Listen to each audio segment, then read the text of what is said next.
কথা ঘটনা ঘটেছিল। ওই ভেড়ার মালিক শিকার করতে গিয়া ছোট্ট একটা বিড়ালের মতো বাঘের বাচ্চা পাইছিল। ওইটা নিয়ে ভেড়ার সাথে লালন পালন করেছে, ভেড়ার দুধ খেয়ে এসে বড় হয়েছে। এখন ভেড়ার মধ্যে সে থাকে, সে মজু করে, আমিও বুঝি ভেড়া। বাঘ বলছে তুই ভেড়া না, তুই বাঘের বাচ্চা। কয় আমি বুঝি না। আচ্ছা চল, একটা কুয়ার কাছে নিয়ে গেছে। তাকাতো, দেখ আমার চেহারাটা যেরকম বিরাট, তোরটা ওই রকম কিনা। বলে হ্যাঁ তাই তো।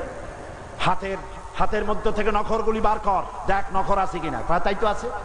এবার দাঁতগুলি ছিটকায় পর টাকা, দেখ মুলার মতো দাঁত আছে কিনা। কয় তাও তো আছে। আমার মতো মোষ আছে কিনা। কয় তাও তো আছে।